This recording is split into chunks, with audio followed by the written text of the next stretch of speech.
MDH की हल्दी मिर्ची धनिया करे कमाल। ये रंग दे, ये खुशबू दे, ये तीखा, ये कम पड़े। क्या निराला MDH मसाला। नमस्कार, आपके साथ मैं हूं सुजाता कुकरेती। आप देख रहे हैं अपना फेवरेट शो महाभारत, आज सीधे पटना से लाइव। जी हां, पटना में मेरी मौजूदगी है और आज महाभारत लेकर आ रही हूं। और मुद्दा जिस पर आज हम बात करेंगे, आपने देखा है पटना में आज किस तरह का, लेकिन मैं उस पर आऊं उससे पहले सबसे बड़ी खबर यही है, मंत्री नरेंद्र मोदी 75 पर भी नॉट आउट रहेंगे और इससे क्या विपक्ष बोल्ड हो गया है।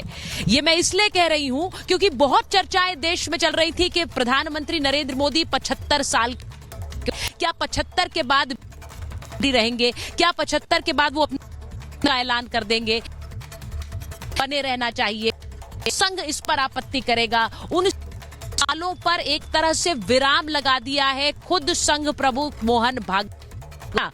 कल मोहन भागवत ने इसे तो में कह दिया कि ना तो मैं रिटायर हो रहा हूं और ना ही मैं किसी से रिटायर होने के लिए कह रहा हूं। इसका मतलब क्या है? इसका सीधा मतलब यह है कि ना वो भी संघ प्रमुख के पद पर बने रहेंगे और इसके साथ साथ प्रधानमंत्री नरेंद्र मोदी को लेकर जिस तरह की अटकलें थी उन पर विराम लगाया है संघ प्रमुख ने। मतलब ये कि जो विपक्ष इसको लेकर नरेंद्र मोदी इस्तीफा देंगे, क्या जगह खाली करेंगे, उन सब सवालों पर विराम लग गया है। अब इससे विपक्षी खेमे में क्या टेंशन बढ़ गई है, कल ये पूछ रही हूं, क्या विपक्षी खेमे में इसे ले, इसी के साथ आज महाभारत में ये भी बात करूंगी। साथ एक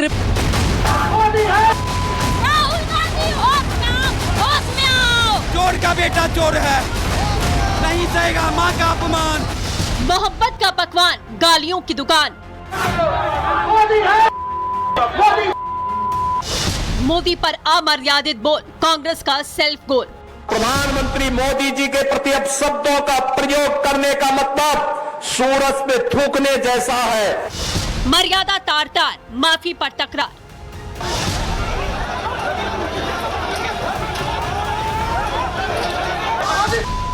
पीएम मोदी के खिलाफ अभद्र टिप्पणी का मामला अब तूल पकड़ चुका है। पटना में कांग्रेस दफ्तर के बाहर बीजेपी कार्यकर्ताओं ने जोरदार प्रदर्शन किया, माहौल गर्मा गया। देखते ही देखते बीजेपी कांग्रेस समर्थक आमने सामने आ गए। प्रधानमंत्री जी का अपमान बर्दाश्त नहीं करेगा बिहार, कभी नहीं। अब मार के भगाएगा भगदौड़ से। बीजेपी वाले आप देख रहे हैं गोडसे के पुजारी क्या कर रहे हैं, आज देश में किस तरह का संदेश दे रहे हैं। राहुल गांधी के गुंडों ने हम लोगों के लहूलिहान कर दिया। अपनी माँ के लिए मैं जान कुर्बान को तैयार हूँ। ये बीजेपी के कार्यकर्ता ने घुस के पार्टी कार्यालय में, पार्टी दफ्तर में घुस के मारा। कल तक जो विपक्ष ये कह रहा था कि ये सब उनके खिलाफ साजिश हो रही है, गाली देने वाला बीजेपी का ही एजेंट था, तो फिर ये बयान आपको सुनना चाहिए जो आपको बता देगा कि राजनीति में भाषा का स्तर कितना गिर गया है। যদি ভারতের সীমান্ত রক্ষা করার আমাদের কেউ নেই, যদি অন্য দেশের মানুষরা রোজে শয়ে শয়ে লাখে লাখে কোটি কোটিতে ঢুকে যাচ্ছে, যে আমাদের মা বোনদের উপর চোখ দিচ্ছে, আমাদের জমি কেড়ে নিচ্ছে, তা তোমার প্রথমেই তো অমিত শাহের মাথাটা কেটে তোমার টেবিলে দেওয়া উচিত। टीएमसी की सांसद को शाह का सर टेबल पर चाहिए। प्रधानमंत्री मोदी और अमित शाह को गाली देना विपक्ष का पुराना रवैया है। गुवाहाटी पहुंचे गृह मंत्री अमित शाह ने कांग्रेस और राहुल गांधी पर बड़ा हमला बोला, तो प्रतापगढ़ से सीएम योगी ने जमकर लताड़ लगा दी।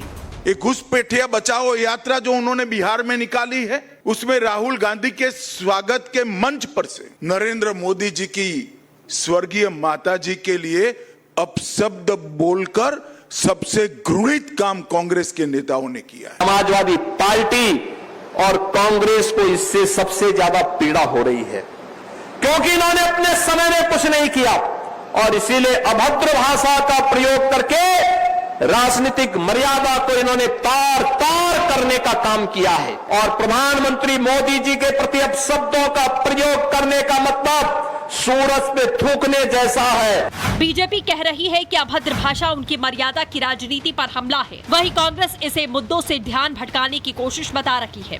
लेकिन सियासत का पारा चढ़ चुका है। माननीय प्रधानमंत्री जी की माता को गाली देकर बिहार को और बिहार के वैभव को कल आरजेडी कांग्रेस वालों ने तार तार कर दिया। मैं समझता हूँ हमारी पार्टी को लेन देना उसका नहीं था। यात्रा निकल जाए और बाद में मंच पे कोई चढ़ जाए और बोल दे, जिसने भी कहा गलत का नहीं कहना चाहिए। और संवाद में, चर्चा में, राजनीति में इस प्रकार के शब्दों का प्रयोग की कोई स्थान ही नहीं है। भाई किसने की टिप्पणी? इन्हीं के एजेंट घूमते रहते हैं, करते रहते हैं बदमाशी और फिर यही मुद्दा बनाते हैं ताकि यात्रा से ध्यान हटा सके। ये बौखलाए हुए हैं हमारी इस यात्रा से, इनकी चोरी पकड़ी गई है इसलिए बौखलाए हुए हैं। प्रधानमंत्री मोदी आज से नहीं, जब से सत्ता में आए हैं विपक्ष के लिए सबसे बड़ी चुनौती बने हुए हैं। पीएम मोदी जब से सत्ता में आए हैं उनके लिए विपक्ष कई मौकों पर गाली का इस्तेमाल करता रहा है। मोदी विपक्ष के लिए ऐसी चुनौती है जो विपक्ष के लिए पहाड़ के समान है और ये चुनौती खत्म होने वाली नहीं है, क्योंकि संघ प्रमुख मोहन भागवत ने साफ कह दिया है कि उन्हें या किसी और को 75 साल की उम्र में रिटायरमेंट नहीं ले लेना चाहिए। I never said that I will retire or someone should retire. In Sangha, we Swayamsevaks. We are given a job, whether we want it or not. So, if I am 80 years old and Sangha will tell me go run a shaka, I will have to go. 75 की उम्र में retirement की बात को ये कहकर खारिज कर दिया कि ये संघ तय करेगा कि किसी को रिटायर होना चाहिए या नहीं। भागवत के बयान ने विपक्षी खेमे की परेशानियां एक बार फिर से बढ़ा दी हैं। अभी कुछ दिनों पहले की तो बात है, उन्होंने कहा जो 75 साल के हो जाएं वो जरा बाजू हट जाएं और लोगों को आने दें, काम करने दें। इसको कहते हैं अबाउट टर्न, पूरी तरह यू टर्न। कुछ तो मजबूरियां होंगी। अब कोई उन पे दबाव आया होगा। पहले तो कहा था उन्होंने एक बार कि एक समय होता है उसके बाद लोगों को काम नहीं करना चाहिए। अब कुछ दबाव आया होगा कि अपने बयान से पलटे हैं। सार्वजनिक मंच हो या राजनीतिक मंच, प्रधानमंत्री को गाली देना विपक्ष की आदत बन गई है। आज महाभारत में सवाल पूछ रही हूँ, क्या प्रधानमंत्री को गाली देकर विपक्ष को वोट मिलेंगे? क्या कांग्रेस ने चुनाव से पहले सेल्फ गोल कर लिया है? आखिर क्यों भागवत के बयान से विपक्ष को परेशानी होने लगी है? क्या मोदी को गाली और भागवत के बयान से विपक्षी खेमे में भगदड़ मचने वाली है? Bureau report, Republic Bharat.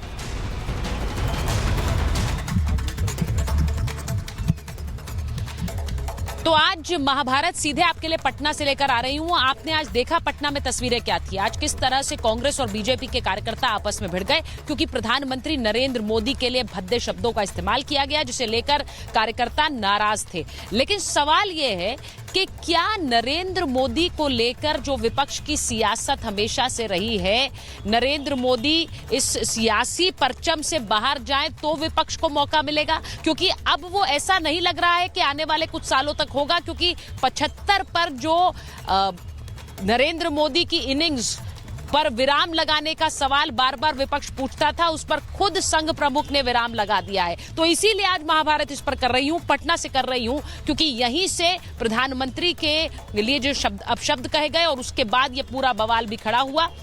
मैं एक बार बता देती हूं कि मेरे साथ मेहमान कौन कौन जुड़ रहे हैं। मेरे साथ बीजेपी की तरफ से रोहन गुप्ता जी जुड़ रहे हैं, हमारे साथ वरिष्ठ पत्रकार हर्षवर्धन त्रिपाठी जी जुड़ रहे हैं, हमारे साथ कांग्रेस के नेता वरुण पुरोहित जी जुड़ रहे हैं। यहाँ पटना से मेरे साथ श्याम सुंदर शरण जी हैं, जो कि हम पार्टी के प्रवक्ता हैं, और मेरे साथ यहाँ पर इधर पटना में प्रेम कुमार जी भी हैं, वरिष्ठ पत्रकार हैं, उनसे भी हम बात करेंगे। ये भी बताऊं कि मेरे साथ रविशंकर रवि भी जुड़ रहे हैं, जो कि आरजेडी के प्रवक्ता हैं। मैं इस बहस की शुरुआत सबसे पहले इसी बात से करना चाहती हूं वरुण जी, कि कांग्रेस की तरफ से शायद ये बार बार कोशिश की जा रही थी, विपक्ष की तरफ से कोशिश की जा रही थी कि कभी ना प्रधानमंत्री अब अपनी इनिंग्स खत्म कर दे, 75 का सवाल बार बार उन पर लगाया जाए, हर संभव कोशिश कर ली जाए, लेकिन उसमें गाली गलौज भी हो जाए, उसमें अपशब्दों का इस्तेमाल भी हो जाए। लेकिन प्रधानमंत्री की चुनौती अभी खत्म नहीं होने वाली है विपक्ष के लिए।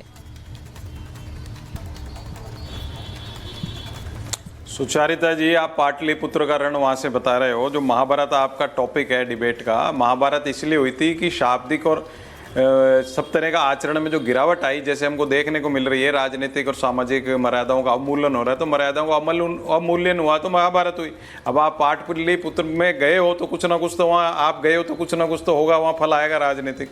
तो मैं ये कहना चाह रहा हूं कि जो आज आपने दो बातें करी, एक तो 75 साल वाली बात करी और दूसरी बात करी आचरण की बात करी, मर्यादाओं की बात करी। 75 साल वाला तो मामला इसलिए है कि जब मोदी जी, मोहन भागवत जी ने जब ये बातें करी, मार्गदर्शक मंडल बनाया, आडवाणी जी को रिटायर करने की बात थी, कंपलसरी ली, तो उस समय ये बातें उठी थी। तो आज ये 75 साल क्यों खत्म करना चाह रहे हैं? इनकी मर्जी है, 80 साल तक चलो, 85 साल ही तो जब तक शरीर काम दे, जब तक रिटायर नहीं होता आदमी भारत के अंदर कहीं भी नहीं होता, तो वो नहीं, देखिए मेरा सवाल वरुण जी, मेरा सवाल बड़ा स्पष्ट है।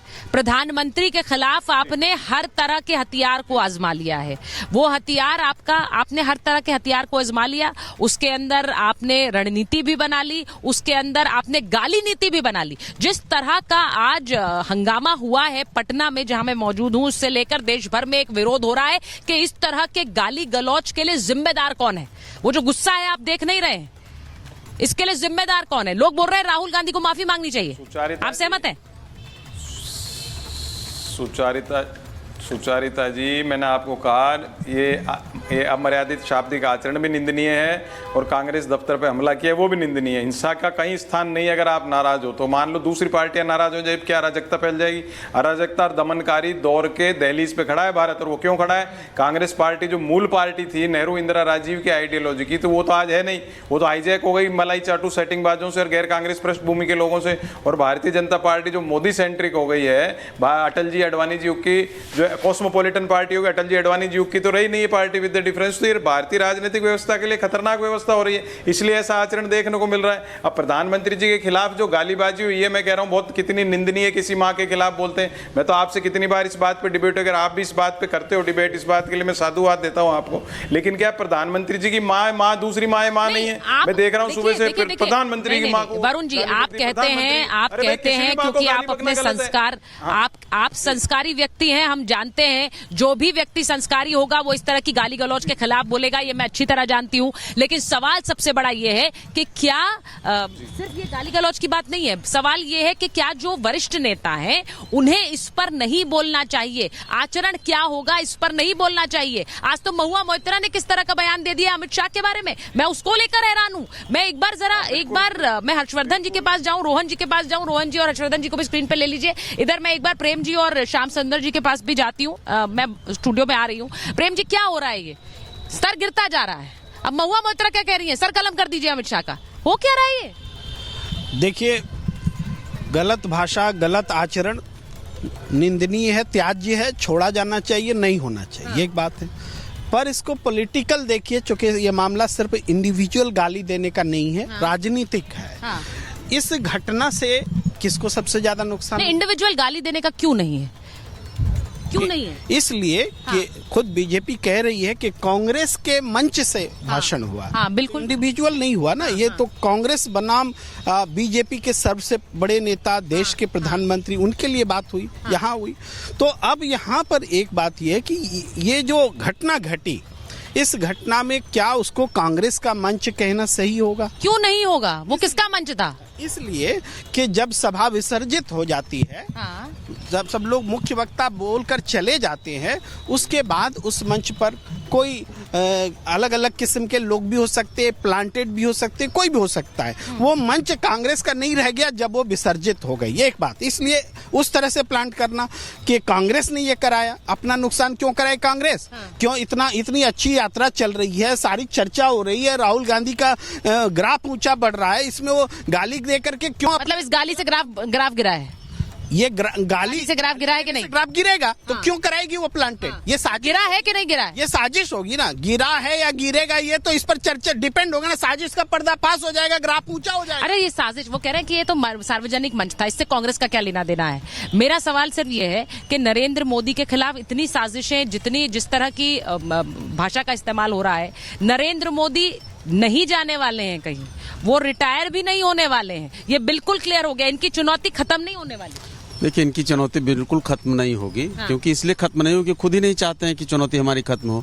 आज ये अभी प्रेम जी डिफेंड कर रहे हैं। हाँ। मुझे यह नहीं मालूम चल रहा है कि चलिए आप जो बात कह रहे हैं यही बात कांग्रेस के वरिष्ठ नेता या महागठबंधन के वरिष्ठ नेता किन्हीं लोगों ने कहीं पर भी कोई माफी मांगी है क्या? नहीं, कहीं नहीं। उसके लिए कोई खेद प्रकट किया है क्या?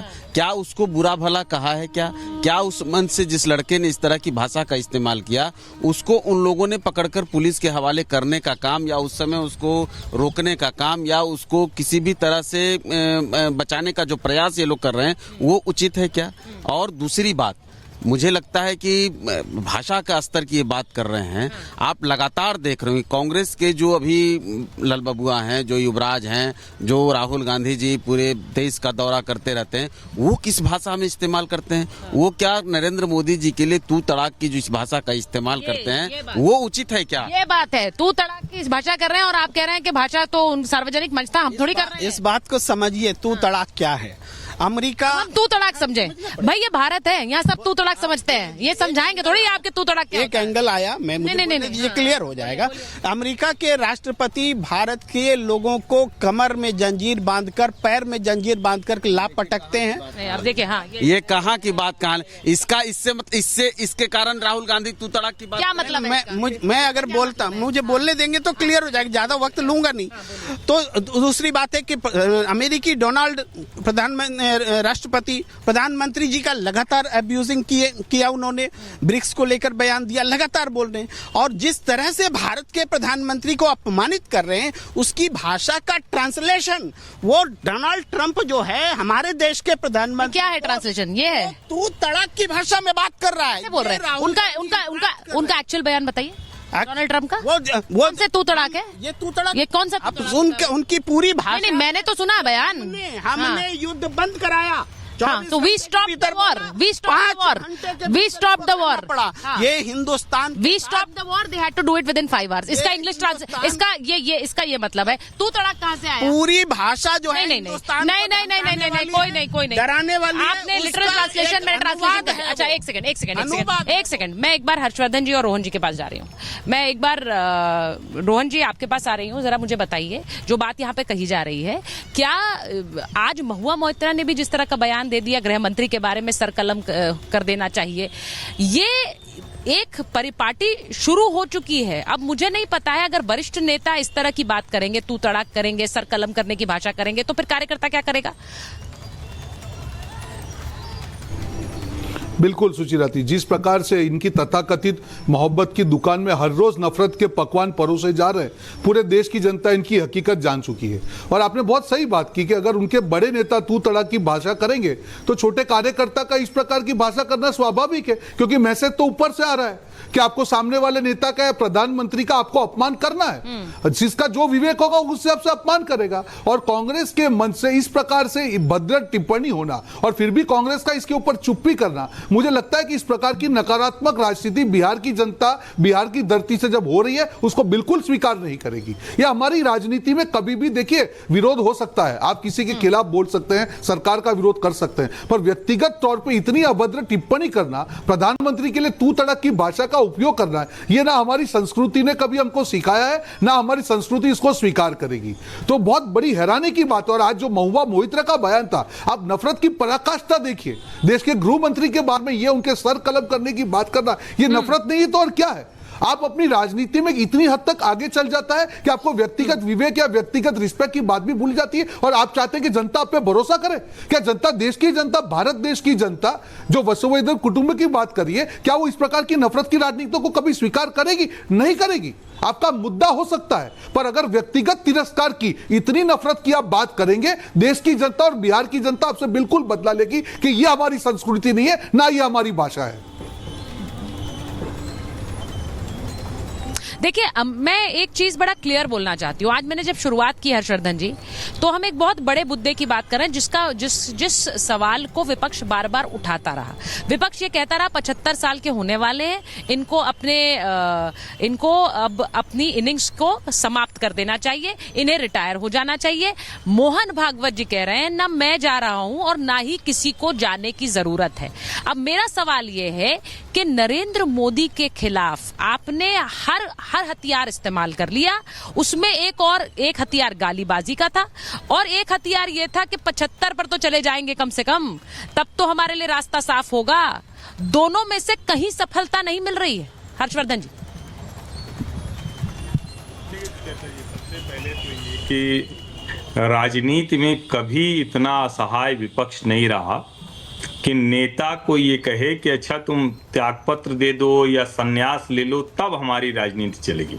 और देश ये भी देख रहा है कि 55 साल का युवा 74 साल के नरेंद्र मोदी के सामने कैसे असहाय, अशक्त, मजबूर दिख रहा है। लेकिन ये एक पहलू। दूसरा जो आपने कहा वो जरा और गंभीरता से बात करने लायक है। राहुल गांधी ने अपने एक्स पर लिखा है, बेगुनाह इल्जाम लगाने पर चुप नहीं बैठता और चोर पकड़े जाने पर खामोश हो जाता। वो वोट चोरी के संदर्भ में लिख रहे हैं, लेकिन जरा सोचिए कि राहुल कांग्रेस के मंच से प्रधानमंत्री नरेंद्र मोदी की माताजी को गाली दी गई और राहुल गांधी अभी तक चुप बैठे हुए हैं। वो लिख रहे हैं, बेगुनाह इल्जाम लगाने पर चुप नहीं बैठता और चोर पकड़े जाने पर खामोश हो जाता है। तो वो तो इसका मतलब चोर पकड़े गए क्योंकि वो तो खामोश हो गए, उनसे तो, उनके मुंह से तो एक शब्द नहीं निकला। और इसको जरा यूं देखिए, इसको लोग डंडे से पीटेंगे, ये प्रधानमंत्री के लिए राहुल गांधी ने कहा। इसका आत्मविश्वास मैंने फाड़ दिया है। इसे डोनाल्ड ट्रंप ने फोन किया, फोन उठाया, घुमाया और कहा सरेंडर हो जा। जब इन सारी चीजों को आप मिलाएंगे तो समझ में आएगा कि कांग्रेस कार्यकर्ताओं के मन में राहुल गांधी ने भर दिया है जहर। और हमारे मित्र वरुण पुरोहित ने अपनी पीड़ा जताई, वो सच भी है कि कांग्रेस पार्टी में अब कतई कोई जगह बची नहीं है कांग्रेसियों के लिए। कम्युनिस्ट सब भर गए हैं, वो अराजक होते हैं। वो हमने उनकी विचारधारा जहां से देखी, आयातित विचारधारा के लोग हैं, खूनी क्रांति की बात करते हैं, नक्सलवाद की बात करते हैं, ये सब वो करते हैं। और इसीलिए एक ऐसे व्यक्ति को उपराष्ट्रपति पद के लिए राहुल गांधी ने चुना जो कांग्रेसी विचारधारा का नहीं है।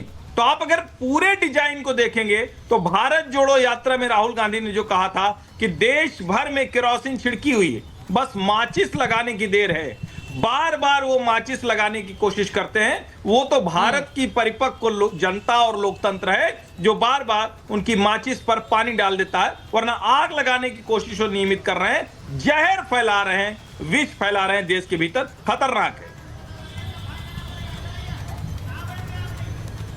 आपने जो बात बोली है ना हर्षवर्धन जी, उसमें एक बहुत बड़ा आज एक और नहीं मैं आप ही के पास आ रही हूँ वरुण जी, मैं आपको जवाब देने का मौका दूंगी क्योंकि उन्होंने आपको सीधे सीधे संबोधित किया। लेकिन मैं एक बार संजय सरकार जी के पास जा रही हूँ, टीएमसी के नेता जुड़े हुए हैं। संजय सरकार जी, आपकी नेत्री क्या कर रही है? सर कलम कर टेबल पर रख देना चाहिए, ये भाषा बहुत अच्छी है।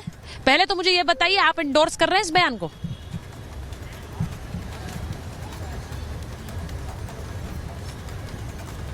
जो अमित शाह जी जो गृह मंत्री थी 2024 में जब यहाँ चुनाव हुआ था बालूरघाट में, इसने क्या बयान दिया था? बोले जो तृणमूल कांग्रेस को जो यहाँ पर नेता लोग हैं उसको उल्टा करके पेन में झुलाए जाएंगे, लटका के उसको पीटा जाएंगे, जरूरत पड़े तो गोली भी मार दिया जाएंगे। ये ब्रीफ अगर चाहिए तो मैं आपको दे सकता हूँ। नंबर 2, दिलीप घोष क्या बोलता 2021 के चुनाव में? 2021 के चुनाव में दिलीप घोष बोला है अगर तृणमूल का महिला कार्यकर्ता भी रहेंगे तो वो किन लोगों के बारे में बोला था? वो किन लोगों के बारे में बोला था? संजय जी बयान पूरा बताइए, वो किन लोगों के बारे में बोला था जो हिंसा भड़का रहे हैं? जो हिंसा भड़का रहे हैं बोल रहे तृणमूल कांग्रेस नहीं, जो हिंसा भड़का रहे हैं नेता ने दिल नहीं तो कौन लोग हिंसा भड़का रहे थे? आपके नेता थे क्या जो हिंसा भड़का रहे थे? ये भारतीय जनता नहीं मैं आपसे पूछ रही हूँ, बयान पूरा बताइए ना, फिर बात बताइए। जो काम है उसको बोलने दीजिए, भारतीय जनता पार्टी इसको जवाब दे। आप प्रवक्ता मत दीजिए, आप प्रवक्ता नहीं। नो संजय जी, नो, क्योंकि मेरा ये काम है कि मैं आधे अधूरे बयान शो पर न जाने दूं। आप ये बताइए कि जो हिंसा भड़का रहे थे उनके लिए बयान दिया गया, आप मानते हैं आपके नेता हिंसा भड़का रहे थे तो ये बयान आपके लिए था? आगे बोलिए। अब दिलीप घोष क्या बोला? दिलीप घोष बोला 2021 के चुनाव में हम लोग सत्ता में आ रहा, दूसरा में दीदी गई जो तृणमूल कांग्रेस का महिला है उसको द्रौपदी का वस्त्र हरण रास्ता का बीच में आके कराए जाएंगे। कौन बोला था? दिलीप घोष बोला था। शुभेंदु अधिकारी क्या बोलता है? ओपन गाली दे रहा है पुलिस को, फलाना का बच्चा शोर का बोल रहा है, हम गाली पूरा नहीं दे सकता, मेरा परिवार वो संस्कार नहीं सिखाए, वो भारतीय जनता। प्रेम शुक्ला स्टूडियो में बैठ के किसी को माँ बहन को क्या बेइज्जत तक बोला है, ये भारतीय जनता पार्टी को संस्कार और भाषा के बारे में आप बोलेंगे, जिसको भाषा संस्कार नहीं है, जो जो परंपरा से आता है वो परंपरा उसको दिखाई देता है, उसी के हिसाब से बोलते हैं। और भारत जाए गया मोदी जी 75 साल में जाए, 80 साल में जाए, 100 साल आपने जो बात बोली, एक बार मैं रोहन गुप्ता जी, नहीं, एक बार मैं रोहन गुप्ता जी से बोलूंगी। रोहन गुप्ता जी वो कह रहे हैं आपके नेता इस तरह की भद्दी भाषा का इस्तेमाल कर रहे हैं, तो उसी का पलटवार कर रही है महुआ मोइत्रा। नहीं, उनका आपका जवाब ले लूं ना। आपने शुभेंदु अधिकारी की बात की, आपने देखिए यही तो मानसिकता है। अब यही होगा, भाषा का स्तर यही रहेगा कि हम यही बात करेंगे। अब वो कह रहे हैं आपके नेता भी तो करते हैं। 10 सेकंड मेरे को बोल दिया सुचरिता, 10 सेकंड बोलने दीजिए मेरे को। देखिए इतनी खराब भाषा का प्रयोग करके भी उसको जस्टिफाई, पार्टी को रह गया, भारतीय जनता पार्टी को ऐसे जनता चला रहे हैं, 2029 को पहले सरकार चला जाएंगे। हमको सरदर्द नहीं है भारतीय जनता पार्टी से, क्यों जनता उसको निकाल दे रहे हैं। और वो तो पता बैसाखी के ऊपर सरकार चल रहा है, दोनों बैसाखी के ऊपर, एक तो हाथ पकड़ के चलते, एक कंधों पकड़ के चलते, इसके ऊपर सरकार चल रहा है। और मोदी जी के ऊपर खुश कौन है? आप एक कीजिए ना, पूरा देश में ग्राफ लीजिए, देखिए 10% आदमी मोदी जी के ऊपर संतुष्ट नहीं है, एक भी सक्सेस नहीं है। जो मतलब आप जब पहलगांव में से लेकर पुलवामा तक आदमी घुस जाता नहीं, देखिए मतलब आप मैं सिर्फ ये सुनना चाह रही हूँ। देखिए आपने ये कहा कि ये बयान, अब मैं जवाब तो ले लूं, मैं जवाब ले लूं। आप ये कह रहे हैं, अब रोहन जी बताइए, आपके नेताओं ने इस तरह की भाषा का इस्तेमाल किया, वो दिलीप घोष और की बात कर रहे हैं और वो शुभेंदु अधिकारी की बात कर रहे हैं। देखिए वो कह रहे हैं जैसे को तैसा ही मिलेगा। जिस मानसिकता का शिकार, मैं आपको वही बता रहा हूं, जिस मानसिकता का शिकार टीएमसी के नेता दिख रहे हैं कि आज महुआ मोइत्रा के इतने नफरत भरे बयान को भी ये जस्टिफाई कर रहे हैं। मैं बोल रहा हूं, मैं एक आधिकारिक तौर पे बोल रहा हूं कि किसी भी व्यक्ति का ये बयान की कतई राजनीति में स्वीकार्य नहीं है, पर कौन से लेवल पे ये हो रहा है। एक एमपी ये बयान दे रही है, राहुल गांधी जी सब बड़े बयान, बीच में मत बोलिए आप बीच में मत बोलिए। मैं आपके बीच में नहीं बोला था, बिल्कुल शांति से सुन रहा था, बीच में मत बोलिए प्लीज। मैं बिल्कुल आपके बीच में नहीं बोला, सुनने का वो रखिए। आज अमित शाह जी के लिए और मोदी जी के लिए जब राहुल गांधी जी के द्वारा तू तड़क की भाषा होगी तो उनके तो वर्कर करेंगी, और आप बैठ के जस्टिफाई करें। इसको बिल्कुल भी जस्टिफाई नहीं किया जा सकता है कोई भी स्तर पे हो। और आप इतने बड़े मन से अगर राहुल गांधी जी इस भाषा का उपयोग करेंगे तो उनके कार्यकर्ता करना स्वाभाविक है। अगर महुआ मोइत्रा जो एमपी है वो सर कलम करने की बात करेंगे तो उनके जो दूसरे प्रवक्ता हो तो स्वाभाविक जस्टिफाई करेंगे। ये तो ऊपर से ही चीजें आती है, कहीं तो उसको रोकना पड़ेगा सुचित्रा जी। और मुद्दा यहाँ पे क्या है, क्या जनता इस भाषा को स्वीकार करेगी? नहीं करेगी। आपको आके माफी मांगनी चाहिए थी कि महुआ मोइत्रा ने गलत बोला, या जो कार्यकर्ता ने गाली दी वो गलत थी, या राहुल गांधी जो तू तड़क की भाषा बोल रहे हैं वो गलत थी। जनता को ये आपको मैसेज देना चाहिए। ये किस प्रकार की आप कंपटीशन कर रहे हैं यहाँ पे? इस प्रकार की कभी भी मानसिकता देश स्वीकार नहीं करता है सुचित्रा जी, वो कोई भी पार्टी का कोई भी लीडर हो। This is not acceptable. और इतनी अभद्र गालियां देके माता तक जाना, वो भी देश के प्रधानमंत्री के लिए, फिर भी कांग्रेस की उस मुद्दे पर चुप्पी बहुत कुछ कह जाती है। जो तरुण जी ने कहा कि आज जो पूरी कांग्रेस पार्टी उसकी मुख्य विचारधारा से हटके आज लेफ्टिस्ट मानसिकता का शिकार हो गई है। और वही टीएमसी ने आज एंडोर्स कर दिया कि आज कांग्रेस और टीएमसी और लेफ्ट पार्टी सारे एक ही कगार पे खड़े हुए हैं। ये आज कांग्रेस पार्टी की परिस्थिति हो चुकी है। देखिए मैं आपकी जो बात है मैं उसी को लेकर आज यहाँ, क्योंकि पटना में जो कुछ हुआ है उसी गाली गलौज को लेकर जो आज पटना में हुआ, श्याम जी, ये वहां पर कहा जा रहा है कि अभी प्रेम जी ने कहा कि देखिए वहां पर आपने देखा होगा पटना की तस्वीरें आई, इसी शहर में हो रहा था, हम लोग यहीं पे मौजूद थे, लाठियां चल गई, वहां पर बीजेपी कार्यकर्ताओं ने कहा हम पर पत्थर बरसाए, हमारा सर फोड़ा, कांग्रेस कार्यकर्ताओं ने कहा हमारे ऑफिस के बाहर आकर इस तरह की प्रदर्शन कर रहे थे, गुंडागर्दी कर रहे थे। ये सब कुछ इसलिए हो रहा है क्योंकि एक वरिष्ठ नेता ने एक पार्टी के मंच से इस तरह की गाली गलौज का इस्तेमाल हुआ। सड़कों पर वही दिखेगा जो कि जिस तरह का बर्ताव मुझे लगता है, या फिर जिस तरह की बात सबसे उच्च मंच से कही जाएगी। देखिए आज से शुरुआत नहीं है, मैंने पहले भी कहा कि जब आपके शीर्ष नेता उस तरह की भाषा का इस्तेमाल करेंगे तो उनके कार्यकर्ता क्या सीखेंगे। मणिशंकर अय्यर जी ने जब शुरुआती दिनों की याद करिए तब क्या कहा था, क्या किन किन शब्दों का इस्तेमाल किया था। उसके बाद 2019 के चुनाव में आप देख लीजिए कि किस तरह की भाषा का इस्तेमाल। तो ये लोग तो लगातार, चूंकि अभी राहुल गांधी देखिए उनको तो कुछ लोग कुछ स्टेटमेंट लिख करके कुछ कंटेंट लिख करके देंगे, वो उसी पर दौड़ पड़ते हैं, उसके पहले आगे पीछे वो सोचते नहीं हैं। अभी वो जब बिहार का चुनाव आया है, देखिए अलग अलग देश के हिस्सों में जब चुनाव होता है तो इन पार्टियों के नेताओं की दिक्कत ये होती है कि उन क्षेत्रों के हिसाब से अपनी बातों को, अपने कार्यक्रमों को तय करते हैं। तो राहुल गांधी जी जब बिहार का चुनाव आया तब उनको जाति जाति की रट लग गई, जाति जाति की राजनीति वो रटने लगे और उसका परिणाम आज वो देख लीजिए कि वो हर जगह हर मंच से हर जगह पे ऊंच नीच अगड़ा पिछड़ा यही सब तरह की बातें बोलते हैं और उसमें वो किस तरह के सवालात करते हैं। वो कह रहे हैं हमारा मंच नहीं था। ये तो अभी प्रेम जी ने भी कहा कि वो तो सार्वजनिक मंच हो गया, हमारा थोड़ी था, मतलब कांग्रेस का थोड़ा ही था। वो तो एक बार जब रैली निकल गई तो निकल गई। भाई वहाँ जो आयोजक था वो उस मंच पर उस समय मौजूद था, उसके आयोजक ने माफी मांगी है बाजाप्ता, उसने वीडियो रिकॉर्डिंग करके माफी मांगी। अब ये इसको दूसरे रूप देना चाहते हैं। मैं वो नहीं कहा था, किसी का मंच था। क्या राहुल गांधी ने उसको कंडेम किया? कंडेम क्यों नहीं किया? कंडेम क्यों नहीं कर? देखिए पहले हम यहाँ पर बोलना चाहते हैं। नहीं पहले बताइए। अच्छा हाँ, नहीं उस पे भी आइए, पर कंडेम क्यों नहीं किया? बात शुरू हुई थी कांग्रेस के दफ्तर पर हमले को लेकर के बात शुरू हुई। ये इसको दो पार्टी के ये हमला हुआ कि नहीं हुआ बोल करके इसको घटाया जा रहा है। बीजेपी के कार्यकर्ताओं ने कांग्रेस के दफ्तर पर हमला किया है, गेट तोड़ करके घुसे हैं। ये सच है कि नहीं है? नहीं, ये सच नहीं है। लोग देखिए प्रोटेस्ट जो निकला था, लोग जा रहे थे कांग्रेस के दफ्तर के आगे से। जब प्रोटेस्ट जा रहा था, आप उसके पहले फुटेज को उठा करके देखिए कांग्रेस के कार्यकर्ता वहां लाठी लेके मौजूद हैं कि नहीं। वहां उन्होंने ईंट पत्थर का कह रहे थे पत्थर बरसाए गए हम पर। कांग्रेस के दफ्तर पर इंटेंशनली घुसे हैं, उसका विजुअल है। अंदर घुसे हैं बीजेपी के कार्यकर्ता, ऐसा नहीं। वो बाद में जब उनके ऊपर ढेला चला, जब इनके ऊपर पत्थर चला, तब प्रतिशोध में देखिए किसी को भी अगर आप उस तरह से रोकने की कोशिश करेंगे, आप उस पर लाठी चलाएंगे, आप उस पर ढेला पत्थर चलाएंगे, तब वो नहीं। बीजेपी के लोग आए कांग्रेस के दफ्तर इंग्लैंड में है क्या? कांग्रेस के दफ्तर पर भाई उस दफ्तर के अंदर घुस रहे हैं, हमला कर रहे हैं, उसका बचाव कर रहे हैं। और सत्ताधारी पार्टी का काम कानून का व्यवस्था को तोड़ना नहीं। प्रेम जी आप वहां मौजूद नहीं थे, लेकिन मीडिया मौजूद थी।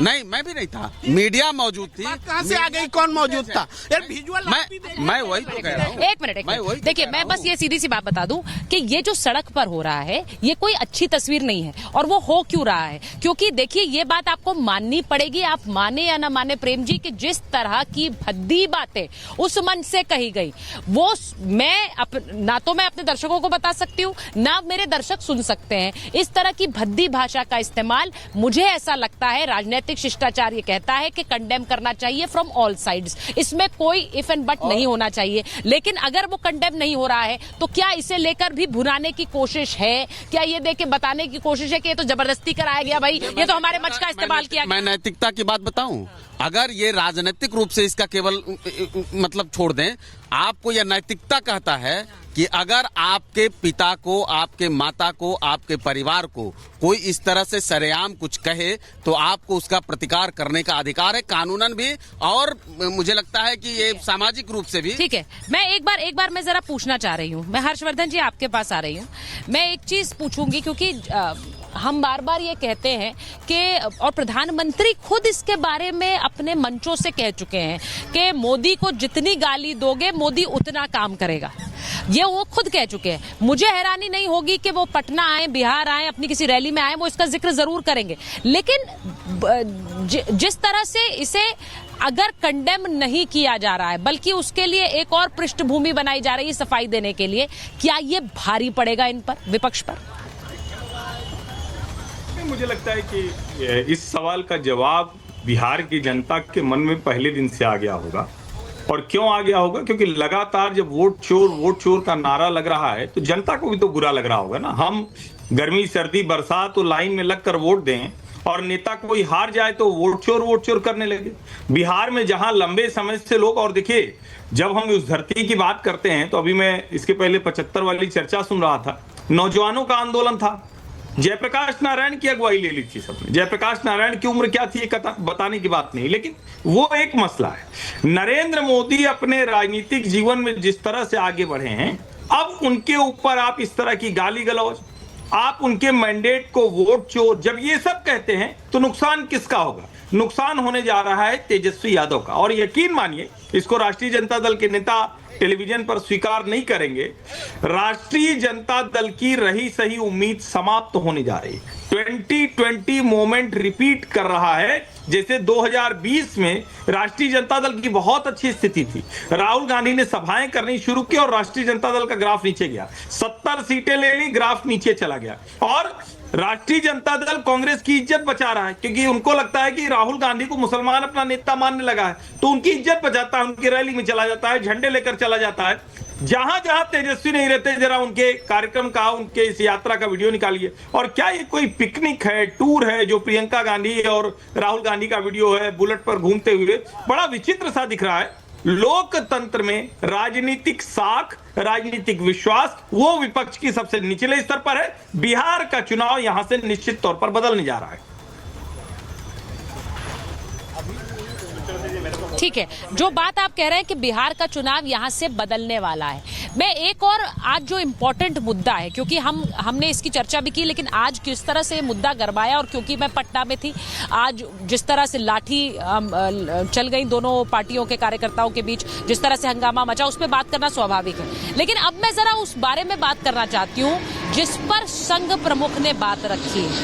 उन्होंने नरेंद्र मोदी के प्राइम मिनिस्टरशिप को एक तरह से उस पर 75 के बाद भी एक तरह का एंडोर्समेंट किया है और ये कहा है कि किसी को भी पद से हटने की जरूरत नहीं है।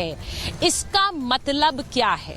इसका मतलब ये है कि विपक्ष के पास जो एक तरह से एक आस थी कि प्रधानमंत्री तो चले जाएंगे, 75 के बाद हम ये दबाव बनाएंगे कि भाई 75 हो गए, अब तो आप पद छोड़िए, अब दूसरे को मौका दीजिए, कोई भी आएगा उसे हटाना कम से कम आसान होगा, मोदी तो नहीं होगा, वो मोदी नहीं होगा, इसीलिए उसे हटा पाएंगे। ये वाली जो एक सोच थी, क्या अब इस पर पानी फिर गया है? हम जानते हैं दिल्ली का जो चुनाव हुआ उसमें सबसे ज्यादा ये मुद्दा उठाया आम आदमी पार्टी ने उठाया, कहा कि 75 होंगे मोदी जी, क्या केजरीवाल जी ने खुद कहा कि क्या मोदी हटेंगे अपने पद से, और उस पर एक विराम लग गया है। लेकिन Modi not out at the rate 75 का मतलब क्या विपक्ष बोल्ड है? मैं जरा चर्चा को थोड़ा मोल्ड कर रही हूं। मुझे ये बताइए वरुण जी, आपको लगता है नरेंद्र मोदी जो मुझे ऐसा लगता है कई युवा नेताओं से ज्यादा एक्टिव हैं आज के समय में, वो क्यों अपना जो एक तरह से कार्य क्षमता है, वो जिस तरह से वो काम कर रहे हैं, वो क्यों ग्लव्स डाउन करेंगे? वरुण जी। सुचारिता जी, मेरी बात कंप्लीट नहीं थी। समाज में जिस प्रकार संवाद, सद्भाव, सहिष्णुता, संस्कार का अभाव होता जा रहा है, उसका कारण क्या है? ये पलटूपना और चाटुकारिता, इसके कारण हो रहा है। अभी आपने थोड़ा सा समय पिछली वाली पे कह रहा हूँ, हर्षवर्धन जी ने भी बात कही, ये जो नीतीश कुमार जी का बयान था, कितना गंदा बयान था, आज वो सही हो गए इनके लिए। प्रधानमंत्री खुद का आचरण कैसा है, शाब्दिक सबको पता है। तो जब बात करें तो यूनिवर्सल होनी चाहिए कि शाब्दिक आचरण में गिरावट क्यों आ रही है। खाली राहुल गांधी को ब्लेम करना मैं इसको उचित नहीं समझता। जहाँ तक राहुल गांधी की यात्रा का, भारत जोड़ो यात्रा का वो हो रहा था, वो अलग बात है कि मैंने कहा मूल कांग्रेस और वो हाईजैकर्स के क्या खींचतान चल रही है, वो अलग सिस्टम है। लेकिन राहुल गांधी की इंडिविजुअल रूप से भारत जोड़ो वाली बात कर रही हूँ क्योंकि वो इंटरेस्टिंग है, मैं चाहती हूँ जरा उस पर आप बोले। 75 पे भी आ रहा हूँ। 75 वाली बात मैंने, ठीक, 75 वाली बात पे देखो, मैंने आपको पहले भी कहा 75 साल का जो नैरेटिव क्रिएट विपक्ष ने नहीं किया था, ये तो मोदी जी और मोहन भागवत जी के बयानों से हुआ था। क्योंकि अडवाणी जी को कंपलसरी रिटायरमेंट देना था और वरिष्ठ नेताओं को देना था, खुद को कब्जा जमाने थे। तो राजनीति है, ये कोई संत समागम या कोई भजन कीर्तन करने तो आए नहीं है। तो क्या फिजिकली फिट है तो आदमी 80 साल 90 साल 100 साल तक रह सकता है, उसमें कोई आपत्ति की बात नहीं। और विपक्ष कहीं नहीं डर रहा। मैं उसी बात पे आ रहा था, भारत जोड़ो यात्रा के बाद ये जो राहुल गांधी की यात्रा हुई है, कांग्रेस के जो कार्यकर्ता उनको, मूल कांग्रेसियों को फायदा हो रहा है कि नहीं उससे पता नहीं, लेकिन माहौल बिल्कुल जो है मोदी जी की, जो बीजेपी सेंट्रिक मोदी जी है, मोदी सेंट्रिक बीजेपी सॉरी, उसके खिलाफ हो चुका है। इसलिए सब नैरेटिव क्रिएट किया जा रहा है। मैं कोई ऐसी बात करता नहीं, कोई आ रहा है कोई जा रहा है, वो चेंज होने वाला, चेंज बिल्कुल होने वाला है। माहौल हो चुका है। रोहन जी वो कह रहे हैं मोदी सेंट्रिक बीजेपी है और उसके खिलाफ माहौल बन चुका है, जनता में भी बन चुका है। तो ये कोई जो फैसला इन्होंने लिया है ये बहुत अच्छा नहीं है। रोहन जी। हाँ सुचित्रा जी, जो पार्टी के अध्यक्ष 80 साल की ऊपर की उम्र के हो, वो पार्टी मोदी जी के 75 साल के होने के ऊपर आपत्ति कर रही है। मेरी आवाज आ रही है आपको सुचित्रा जी? बोल रहा हूँ, कांग्रेस पार्टी के अध्यक्ष जो 80 साल के ऊपर की उम्र के हैं, वो मोदी जी के 75 साल होने पे आपत्ति जता रहे। अब आप समझिए बात को, इससे बड़ी डुप्लेसिटी क्या सकती, दोगलापन क्या हो सकता है। मुद्दा यहाँ पे देश के लिए कौन कंट्रीब्यूट कर सकता है। आज भी जो मोदी जी की एनर्जी है, आज देखिए उनकी कितनी विदेश में प्रवास हो रहे हैं, आज भी जापान गए हैं, वो देश के लिए लगे हुए हैं, लास्ट खून तक देश के लिए काम करने को तैयार है। तब इस प्रकार की ओछी राजनीति करके मुझे नहीं लगता है कि देश की जनता के सामने कांग्रेस को जाना चाहिए। नहीं तो पहले अपने अध्यक्ष की उम्र के बारे में जवाब दे। मैं कभी भी इस टिप्पणी में जाना नहीं चाहता हूं, बट कांग्रेस को आईना देखना चाहिए कि सवाल पूछने के समय 4 उंगली आपके सामने आती है, कम से कम उसका पहले जवाब दे दे। नहीं, जरा तस्वीरें मैं चाहती हूँ पीसीआर, अगर आप तस्वीरें चला दें प्रधानमंत्री की जापान में आज वो पहुंचे हैं। अब वो एससीओ बैठक के लिए भी जाएंगे। प्रधानमंत्री पिछले दिनों जब 10 देशों की यात्रा पर गए थे तो बहुत चर्चाएं हो रही थी कि देखिए अब इतने देशों की यात्रा पर निकल गए हैं, प्रधानमंत्री भ्रमण करते रहते हैं। जो व्यक्ति इस उम्र में भी इस तरह काम कर सकता है, सबसे बड़ा सवाल यही है कि वो क्यों अपनी इनिंग्स को खत्म करेगा। वो व्यक्ति जो कि आज भी जिसका जो सिर्फ एक तरह से नेतृत्व नहीं कर रहा है, वो अपनी ऊर्जा से एक तरह का उदाहरण भी सेट कर रहा है अलग अलग युवा नेताओं के लिए भी। देखिए, एक पंक्ति है कि उम्र का बढ़ना तो दस्तूरे जहां है और महसूस न करो तो बुढ़ापा कहां है। भाई, कोई धोनी पर सवाल उठाए, कोई सचिन तेंदुलकर को किसी ने कहा था कि अब आपको बल्ला टांग देना चाहिए। सचिन तेंदुलकर ने जब बल्ला टांगा उस समय बहुत सारे नौजवानों से वो अच्छा खेल रहे थे। महेंद्र सिंह धोनी आज भी आईपीएल में खेल रहे हैं, आज भी उनके छक्के के लोग मुरीद हैं। तो वैसे ही नरेंद्र मोदी को कोई ये सुझाव दे, पहले उसको अपने शारीरिक संरचना की या उसको मेडिकल टेस्ट करा लेना चाहिए। आज भी कितने युवाओं से जो 56 साल में युवा अपने आप को बता रहे हैं। बिहार का तो एक और नौजवान है जो बीच चुनाव में कमर में उसको पट्टी लग जाती है। तो ऐसे लोगों से तो कम से कम मोदी अच्छे हैं, जो लगातार वैश्विक दौरे पर रहते हैं, लगातार कार्यक्रमों में रहते हैं, न थकते हैं न छुट्टी लेते हैं। लीजिए भाई, न थकते हैं न छुट्टी लेते हैं। यहाँ युवाओं के एक चुनाव खत्म होगा तो फिर विदेश में कहीं सैर पे निकल तो ये मान लिया जाए कि 75 साल की उम्र की सीमा आडवाणी जी को निपटाने के लिए था, क्योंकि विपक्ष ने तो तय नहीं किया। ये जो भी सीमा है बीजेपी और आरएसएस के भीतर की बात है, निपटाने के लिए था या फिर अभी जो इनके मल्लिकार्जुन खड़गे जी को निपटाने की चाल। ये बोलने दीजिए मल्लिकार्जुन खड़गे, देखिए 75 साल जो है कि जो उम्र आई, कोई अपोजिशन ने नहीं बोली थी। ये बीजेपी का कमिटमेंट बीजेपी के लोगों के लिए भी था। बीजेपी से बाहर के लोगों को भी कोई बहुत ज्यादा ये नहीं, आप रहिए नहीं रहिए आपका फैसला है। तो ये बात आज मोहन भागवत जी ने बोला, आरएसएस में तो ऐसी कोई उम्र सीमा ही नहीं होती, तो वो ना डेमोक्रेसी होती है आरएसएस में। वो तो जब तक चाहो तब तक रहो, जब इच्छा हो तब पद त्याग करो। उनको 75 साल पर ये कोई व्यक्तिगत फैसला नहीं है ना। अगर मोहन भागवत ये कह रहे हैं तो इसका सीधा मतलब है ये संघ भी यही चाहता है, पार्टी भी यही चाहती है। मोहन भागवत चला रहे हैं बीजेपी क्या? नहीं, संघ की बात कही मैंने कहा संघ भी यही चाहता है कि मोदी बने रहें, और पार्टी तो चाहती है। संघ जो है अपना 75 साल है कि नहीं उस पर बात कर। उस पर तो उन्होंने कहा मैं नहीं जा रहा हूँ, ना किसी को जानी चाहिए। बीजेपी का या देश के प्रधानमंत्री की उम्र क्या मोहन भागवत तय करेंगे? अगर करेंगे तो बोलिए। ठीक है, हर्षवर्धन जी जरा बताइए। प्रेम जी कह रहे हैं कि क्या मोदी रहे ना रहे ये मोहन भागवत तय करेंगे, संघ तय करेगा? जरा इसका जवाब दीजिए प्लीज। मुझे लगता है कि प्रेम जी को भी लाइव ही सही या यूट्यूब पर ही सही मोहन जी को सुन लेना चाहिए। मोहन जी ने इतिहास पुरुष की तरह 3 दिनों तक हर उस समस्या, हर उस जिज्ञासा, हर उस मन में जो लोगों के भ्रम या कुछ लोगों के मन में कुंठा, उस सब का जवाब दिया है। अगर उसके बाद भी इस तरह से उत्तेजित हो जा रहा है कोई, तो बड़ा संकट है। लेकिन उन्होंने क्या कहा? उन्होंने बहुत स्पष्ट तौर पर कहा कि हमारे स्वयंसेवक, हमारे कार्यकर्ता जगह जगह हैं, वो अपना काम करते हैं, वो जो करते हैं वो अपने मन से करते हैं। कहीं कुछ आवश्यकता है तो हम उनको सलाह देते हैं, लेकिन जो राजनीति के क्षेत्र में है वो वहां अच्छे से काम करेगा। हमारा जो काम है वो हम अच्छे से काम करेंगे। और पता नहीं, प्रेम जी तो थोड़ा पढ़ते लिखते हैं, ये कह रहे हैं कि आडवाणी जी को हटाने के लिए किया गया। आडवाणी जी 2014 में कितनी साल के थे इनको ध्यान में है? 84 ईयर्स के। आज वो 97 ईयर्स के हैं। 2000 उससे ज्यादा ही हो गए, क्योंकि आज वो 97 साल के हैं। 11 साल की मोदी सरकार हुई है। कम से कम पढ़ाई लिखाई तो करके आना चाहिए। और इस वक्त जब हम बात कर रहे हैं, फिर मैं कह रहा हूं, नरेंद्र मोदी परफॉर्म कर रहे हैं। नरेंद्र मोदी भारतीय राजनीति का एक ऐसा फिनोमिना है जो बड़े लंबे समय के बाद आता है। और मुझे लगता है कि जब उन्होंने लाल किले से कह दिया था तब भी होता था। ये जानबूझकर एक वरिष्ठ प्रचारक मोरोपंत पिंगले जी थे, जिनके ऊपर पुस्तक का लोकार्पण था, उनके संदर्भ से मोहन जी ने एक थोड़ा सा हास्य किया था कि उन्होंने कहा कि भाई शॉल उड़ा दो, तो लगता है कि भाई अब किनारे हो जाओ।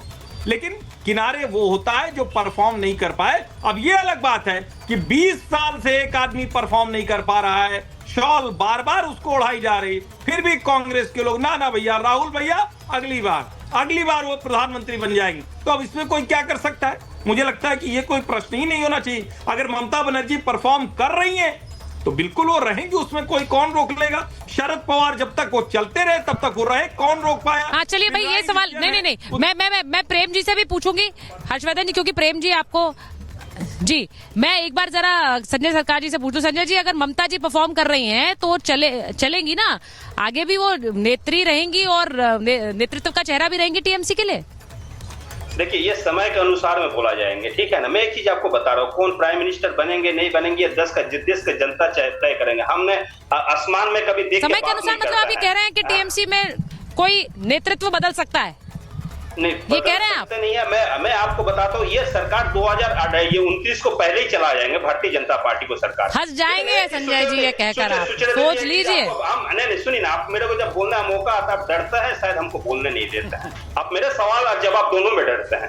मैं भारतीय जनता को प्रवक्ता को पूछना चाहता हूँ, 11 साल में 11 काम गिना दिए जो मोदी जी जनता के हित में, गरीब को हित में, नौजवान के हित में, जो बेरोजगारी के हित में काम के 11 चीज गिना दीजिए 11 साल में। नंबर 2, आज भारतीय जनता पार्टी कलकत्ता में कांग्रेस के जो दफ्तर है वहां पर तोड़फाड़ किया। भगवान कसम कहता हूं, जो गुंडा भारतीय जनता पार्टी को कलकत्ता में तोड़फाड़ किया है, अगर मेरे दफ्तर में करेंगे ना, उसको हाथ से बाजू नहीं रहेंगे। ये हकीकत मैं आपको बता दे रहा हूं कि हाथ से मतलब बाजू जो है। सर, कोलकाता में किस तरह की गुंडागर्दी हो रही पिछले चुनावों में भी हुई है, वो सबने देखी है, तो उसके अंदर नहीं जाते हैं। देखिए, एक तरह से पश्चिम बंगाल में क्या हो रहा है और उसकी तस्वीरें सामने आती हैं समय समय पर, उसके बारे में एक अलग बहस है, एक अलग विवाद है, मैं उसमें अभी नहीं जाना चाहती। लेकिन एक बात हर्षवर्धन जी ने कही, मैं उसको जल्दी से पिक कर रही हूँ। उन्होंने ये कहा कि आप बार बार आडवाणी जी का नाम ले रहे हैं। आपको पता है आडवाणी जी कितने साल के थे 2014 में? देखिए, 2014 में से पहले वो पूरी तरह से पार्टी में सक्रिय थे, तो उनका सीधा मतलब ये है कि तब वो 84 साल के थे। तो ये आप बार बार क्यों कहते हैं कि उन्हें 75 का हटाने के लिए? नहीं, 75 की पॉलिसी बनाई गई है, बाउंड्री बनाई। आडवाणी जी तो नहीं हटे, मनोहर जोशी, सुमित, पर आडवाणी जी तो नहीं हटे 75 पर ना, उस समय सत्ता में थे, वो पीएम इन वेटिंग थी, कहाँ हटने की बात? तो फिर पीएम इन वेटिंग कैसे थे? 2013 में तो उन्होंने अनाउंस कर दिया था कि नरेंद्र मोदी होंगे। पीएम का उम्मीदवार 2 बार रह करके वो नहीं बन पाए पीएम, इसलिए पीएम इन वेटिंग बोलते हैं। नहीं, इसका सीधा मतलब ये है 75 पे वो रिटायर नहीं हुआ। मेरा देंगे प्रेम जी देखिए, बड़ा इंपॉर्टेंट ये है।